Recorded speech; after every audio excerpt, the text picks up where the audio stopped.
जोहार दोस्तों।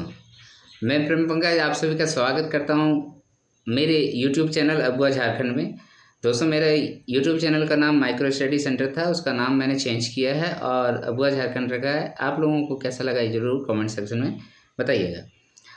आज हम लोग बात करेंगे दोस्तों झारखंड JPSC के द्वारा लिया जाने वाला जेट एग्ज़ाम के बारे में। जेट यानी कि झारखंड एलिजिबिलिटी टेस्ट, और ये 2024 के नोटिफिकेशन के अकॉर्डिंग लिया जा रहा है। सबसे पहले आप ये जानिए कि इस एग्ज़ाम का ऑनलाइन एप्लीकेशन डेट क्या है। तो 16/9/2025 से ये फॉर्म फिलअप एप्लीकेशन स्टार्ट हो चुका है और 6/10/2025 तक चलेगा। इसका लास्ट डेट फ़ी सबमिशन का है 7/10/2025। आपका करेक्शन विंडो खुला हुआ रहेगा 8/10/2025 से लेके 10/10/2025 तक, यानी जिन्होंने कुछ भी गलतियां किया है तो उसमें सुधार करने की एक संभावित तिथि दिया गया है। अब झारखंड एलिजिबिलिटी टेस्ट क्यों इम्पोर्टेंट है? सबसे पहली बात तो ये कि ये बहुत दिन बाद लिया जा रहा है एग्ज़ाम है और बार बार प्रेशर बनाने के बाद ये एग्ज़ाम कंडक्ट कराई जाएगी। अब झारखंड एलिजिबिलिटी टेस्ट में क्या बताया गया है? Rules for Jharkhand eligibility test for assistant professor and admission in PhD in universities and colleges of Jharkhand 2024। हमारे झारखंड के बहुत सारे कॉलेज, बहुत सारे यूनिवर्सिटी में बहुत सारे प्रोफेसरों की कमी है और साथ ही साथ बहुत PhD कैंडिडेट जो है वो भी बहुत कम है। ठीक है, तो उसको बढ़ाना भी बहुत ज़रूरी है। आगे फिर क्या है, देखिए झारखंड एलिजिबिलिटी टेस्ट जेट का एग्ज़ाम एक बार देने के बाद आप सभी का ये कंसर्न रहता है कि आप लोगों का ये जो सफलता होगा, जो सर्टिफिकेट होगा, वो कितने दिनों के लिए वैलिड रहेगा। तो यहाँ देखिए साफ साफ लिखा है, this test determines the eligibility of candidate for appointment of assistant professor and admission in PhD in universities, colleges situated in Jharkhand. The validity of JET certificate for the eligibility for the post of assistant professor and admission in PhD will be forever. यानी कि ज़िंदगी में आप एक बार jet exam clear कीजिए और अपना ताउम्र यानी कि जितना उम्र तक एलिजिबिलिटी होती है असिस्टेंट प्रोफेसर या PhD कैंडिडेट बनने का, है ना, तब तक आप अपना इस सर्टिफिकेट का यूज़ करते रहें। तो ये बहुत इम्पॉर्टेंट है, समझ में आ गया बात। इसमें मोड ऑफ एग्जामिनेशन का बात करें तो साफ साफ लिखा हुआ है, the examination shall be conducted in OMR sheet, यानी कि पेन एंड पेपर मोड में होगा। दूसरा, the test will be consist 2 papers, 2 paper होंगे। Both the papers will consist of objective type multiple choice questions. Okay, these will be no break between papers, or there will be no break between papers. और दोनों paper के बीच में कोई gap नहीं होगा, कोई भी छुट्टी नहीं मिलेगा आपको। ठीक है, टॉयलेट करने, पेशाब करने, नाश्ता करने, इसकी छूट नहीं रहेगी। तो पहला पेपर जो होगा उसमें टोटल 50 क्वेश्चंस होंगे और ये इसमें क्वेश्चन क्या होगा, the question paper in paper 1 intends to assess the teaching research aptitude of the candidate. It will be primarily be design to test reasoning ability, reading comprehension and divergence thinking and general awareness of the candidate. ठीक है, ये समझ में आ गया बात। यानी कि teaching ability के तहत उसका जो भी जानकारी होगा उसके रिस्पेक्ट में यहाँ पर क्वेश्चन दिए जाएंगे। दूसरा जो पेपर होगा वो 100 क्वेश्चंस होंगे और 200 मार्क्स का होगा। तो this will be based on the subject selected by the candidate and will be assess domain knowledge, यानी कि आपका जो डोमेन नॉलेज है उस बेस्ड पे ये आपका पेपर होगा, पेपर 2। तो टोटल कितने हो गए आपके मार्क्स? टोटल हो गए आपके 300 मार्क्स और टोटल टाइम आपको कितना मिल रहा है? यहाँ पर 3 घंटे मिल रहे हैं, 180 मिनट्स मिल रहे हैं। क्वेश्चन ऑब्जेक्टिव होगा। फ़ी के बारे में बात करें तो जनरल कैटेगरी के लिए 575 रुपया रखा गया है। BC1, BC2 और EWS के लिए 300 रुपया रखा गया है। SC, ST, PWD और थर्ड जेंडर के लिए 150 रुपया रखा गया है। ओके, उसके बाद यहाँ पर देखिए मीडियम जो क्वेश्चन पेपर का होगा वो आप सभी को पता है इंग्लिश और हिंदी दोनों में ही होता है ये, ठीक है।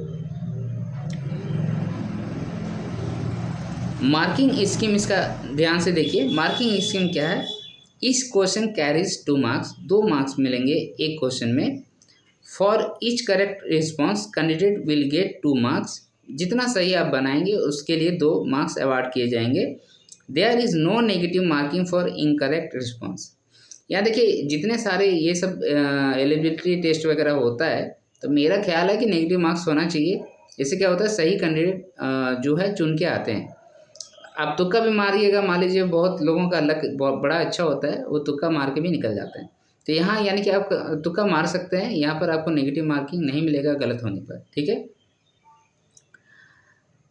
लेकिन no marks will be given for question unanswered और अनअटेम्प्टेड, कोई मार्क्स उसके नहीं मिलेंगे। To answer a question the candidate needs to choose one option as correct option, एक ही ऑप्शन आपको चूज करना है, एक से ज़्यादा आपको चूज नहीं करना है, ठीक है। फिर देखिए 7वां पॉइंट इसमें जो लिखा है वो बहुत इंपॉर्टेंट है। If a question is found to be incorrect and the question is dropped, then 2 marks will be awarded to only to those candidates who have attempted the question. The reason could be due to the human error or technical error. अगर किसी भी technical error और human error के जरिए कोई question गलत हो जाता है, किसी में ऑप्शन गलत आ गया या फिर किसी में डाटा गलत लिख दिया गया, ये जो भी होंगे, अगर क्वेश्चन गलत होता है किसी भी कारणवश, तो उसमें जिन लोगों ने उस क्वेश्चन को अटेम्प्ट किया होगा उन्हीं को केवल मार्क्स मिलेंगे, अदर पर्सन को नहीं मिलेंगे जो उस क्वेश्चन को अटेम्प्ट नहीं किया। तो यहाँ तो साफ साफ कहना है, जब नेगेटिव मार्क है नहीं तो कोई भी क्वेश्चन छोड़ो नहीं, सारे के सारे मार्क, ठीक है। जो आता है वो भी बनाओ, जो नहीं आता वो भी बनाओ। अब यहाँ पर एलिजिबिलिटी क्राइटेरिया इंपॉर्टेंट है। एलिजिबिलिटी क्राइटेरिया क्या है ये आपको जानना जरूरी है। तो अनरिजर्व कैंडिडेट जो है और EWS कैंडिडेट जो है उसके लिए क्या क्राइटेरिया रखा है। Candidates who have secured at least 55% marks without rounding off, ठीक है, इन मास्टर डिग्रीज और equivalent examinations from universities institutions recognized by UGC available on the website. The BC1 and BC2 scheduled caste, scheduled tribe, persons with benchmark disability category candidate of Jharkhand state only who have secured at least 50% marks without rounding off in master degree or equivalent examination are eligible for this JET. तो इस exam को देने के लिए कौन कौन eligible है। पहला जो अनरिजर्व कैटेगरी है, EWS कैटेगरी है, उसको 55% मार्क्स मास्टर डिग्री में होने चाहिए या फिर उसके कोई भी इक्विवेलेंट एग्जामिनेशंस होते हैं उसमें होना चाहिए, और वो UGC से रिकॉग्नाइज यूनिवर्सिटी से होना चाहिए। दूसरा BC1 BC2 और अदर जो शेड्यूल ट्राइब और शेड्यूल कास्ट है, PWBD है, उन सभी को 50% मार्क्स अपना होना चाहिए मास्टर डिग्री में और इक्विवेलेंट एग्जामिनेशंस में, ठीक है। वही लोग ये फॉर्म जो है भर सकते हैं। फिर कहता है कि जो परस्यूइंग यानी कि जो मास्टर डिग्री कर रहे हैं अभी, ठीक है, candidates who are pursuing their master degree और इक्विवेलेंट कोर्स और candidates who have appeared for their qualifying master degree final year examination and whose result is still awaited और candidate whose qualifying examination have been delayed may also apply for this test, ठीक है। इसके लिए आप जो final exam दे चुके हैं अपना और रिजल्ट अभी आया नहीं है, वो कैंडिडेट भी इस फॉर्म को भर सकते हैं। बाद में अगर देखा जाएगा कि आपका 55% मार्क्स नहीं आया तो उसके बेस पे आपको छाड़ दिया जाएगा, लेकिन फॉर्म भरने के लिए आप एलिजिबल हैं अभी अगर आपका मास्टर डिग्री का रिजल्ट नहीं आया है, ठीक है।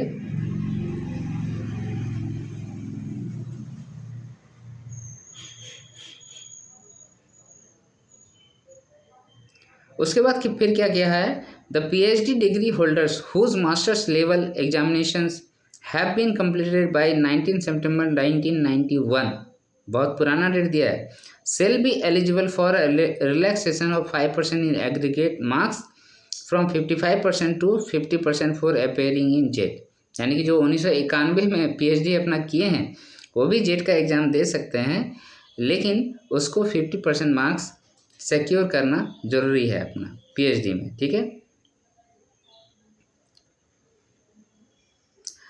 फिर कहता है कि candidates are advise to appear in the subject of their post graduation only in case the subject of a candidate is not included in the list of JET subjects the candidate may appear in UGC NET, UGC CSIR test held on a regular basis.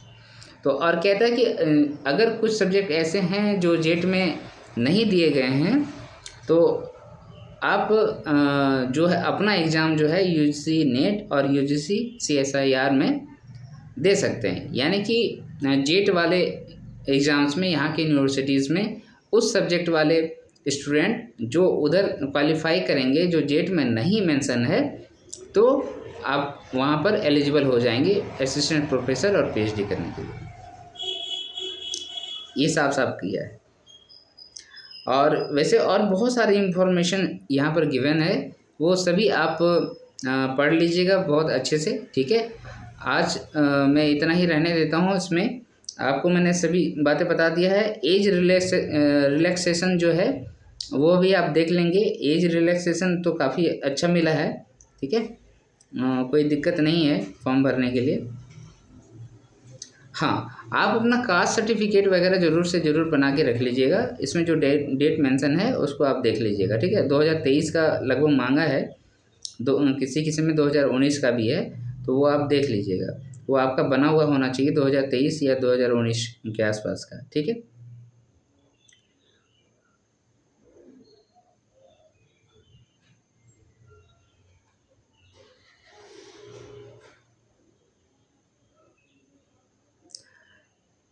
तो registration and application process में आपको क्या क्या लगेगा। सबसे पहले तो आपको लॉगिन करना पड़ेगा, ठीक है। लॉगिन करने के लिए कैंडिडेट के पास क्या क्या होना चाहिए। The candidate should keep the following documents information ready before starting the filling of the application form. पहला है copy of the board university certificate और candidate's name, mother's name, father's name and date of birth. ये होना चाहिए आपके पास। Board certificate होना चाहिए, university certificate आपके पास होना चाहिए। Type of identification Aadhaar card जैसे है ना, वो होना चाहिए।